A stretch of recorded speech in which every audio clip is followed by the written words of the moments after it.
Train for soccer speed endurance. Besides skills, speed endurance is important in soccer because the sport is fast-paced and physically demanding. It will also be hard for you to develop soccer skills if you don't have a high speed resistance.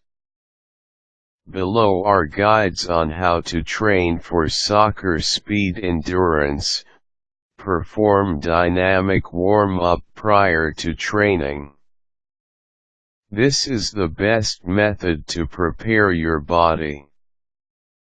The dynamic warm-up must incorporate speed and movement with the other players.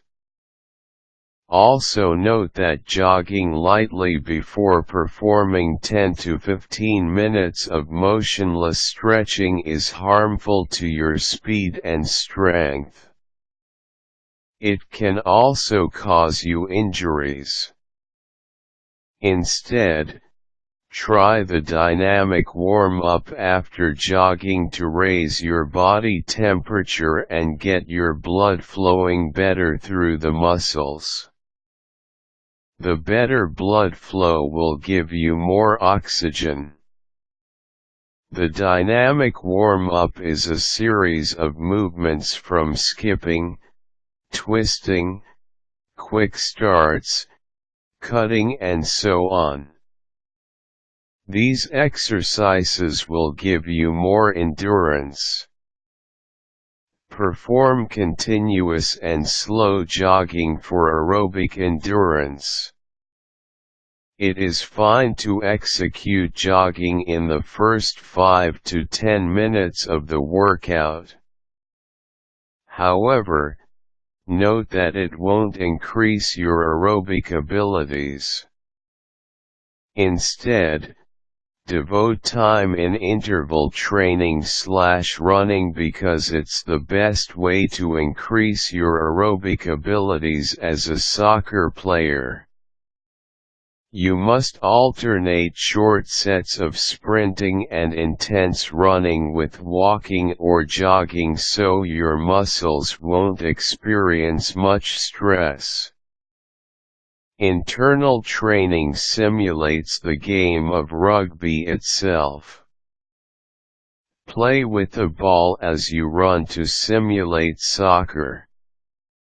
Doing this will give you a better mindset to increase your enthusiasm while training. Practice speed work and sprinting in performing different drills.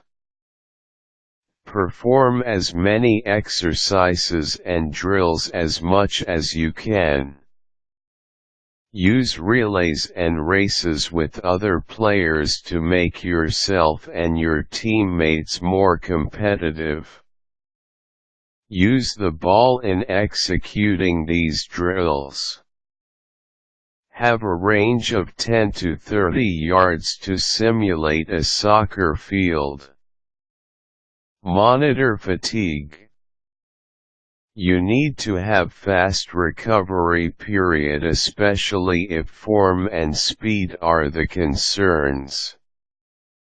If endurance and speed are the concerns, then lessen your recovery period between sprints and have more number of repetitions. You have a high endurance if you can perform more sprints if you're already fatigued.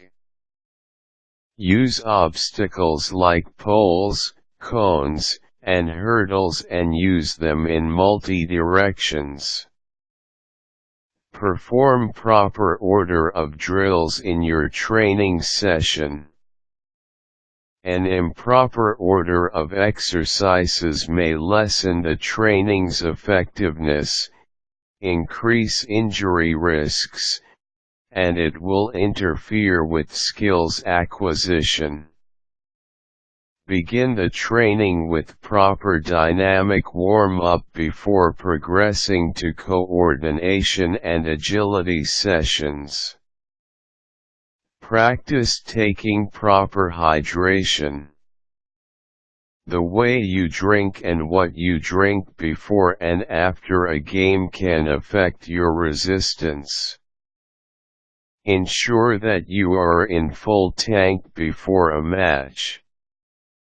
There must be 15 to 20 minutes intervals in replenishing during training for a continued hydration. Keeping yourself hydrated will lessen muscle ache, and it will prepare your body for the next training day. You can get the benefits of these habits as the season gets tougher and longer.